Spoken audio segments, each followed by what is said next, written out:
Hey, good morning. My name is Todd. I am the ETN fan guy.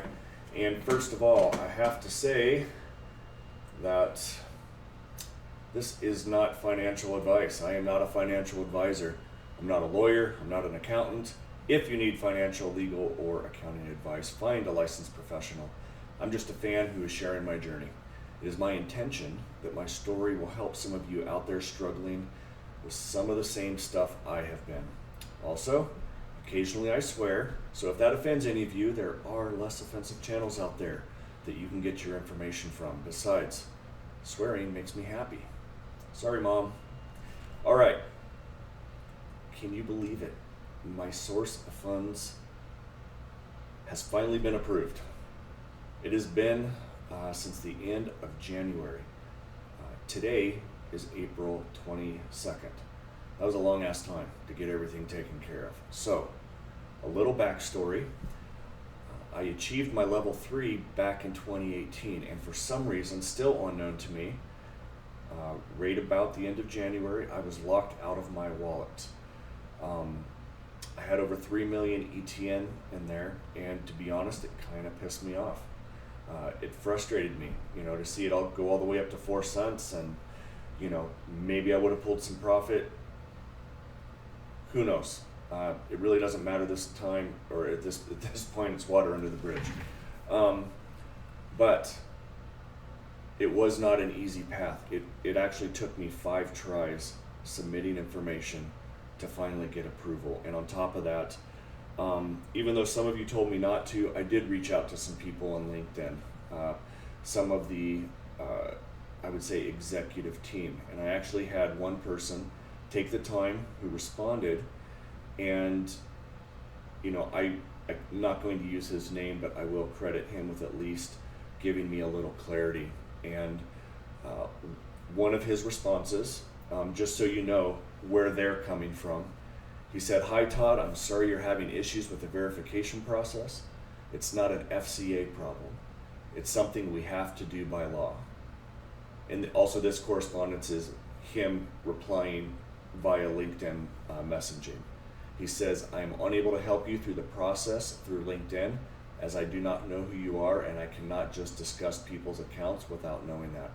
For your own benefit, LinkedIn does not verify accounts.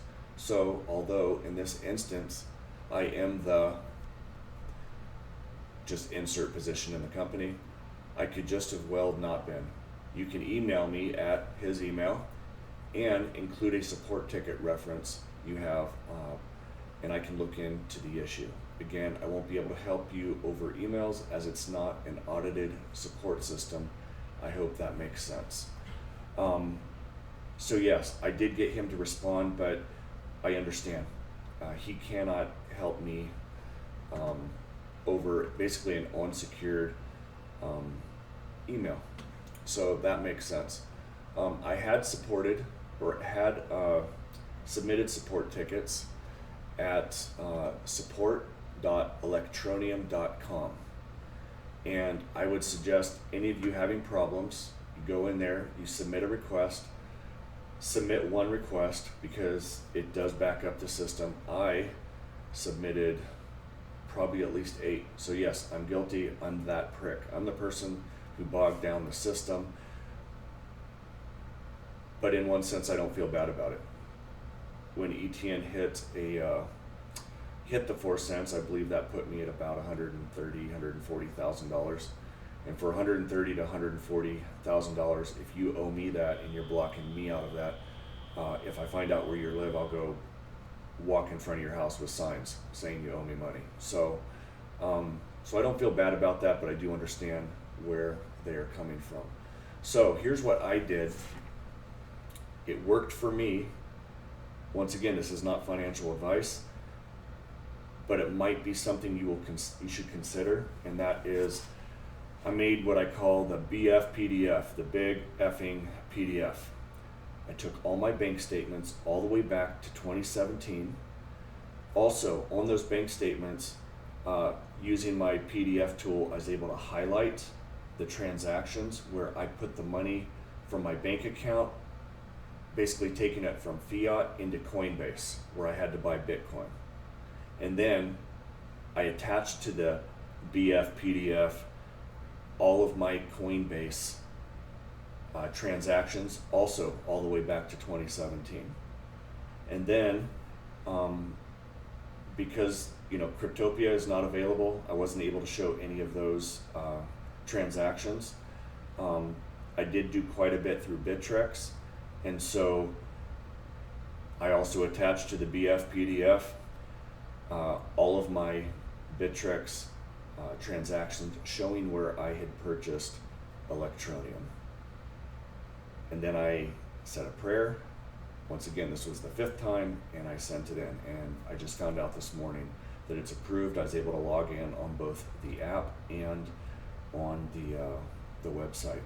Now, I understand this is extremely frustrating for many of you, and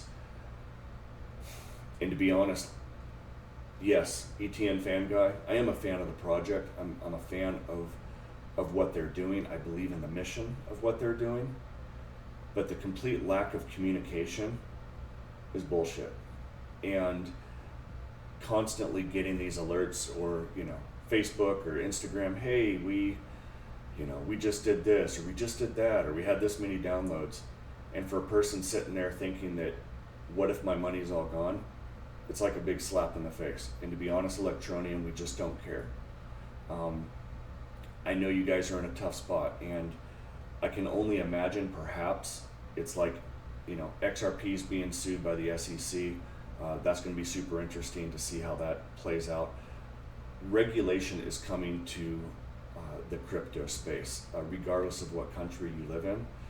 And it's my opinion that, embracing cryptos that are compliant is really going to be to benefit to a lot of people. And I get the anarchy thing, I get the burn the system down, I get it, but I don't know that mass adoption is going to come that way.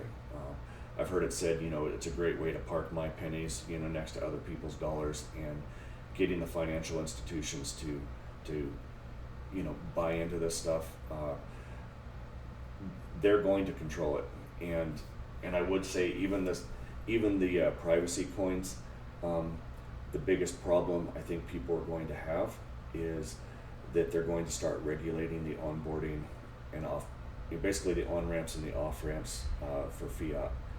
Until we don't think about having to convert crypto into dollars, there's going to be this regulation. So I would encourage each and every one of you to create your own big effing PDF, create one support ticket, track it, and I wish you the very best of luck.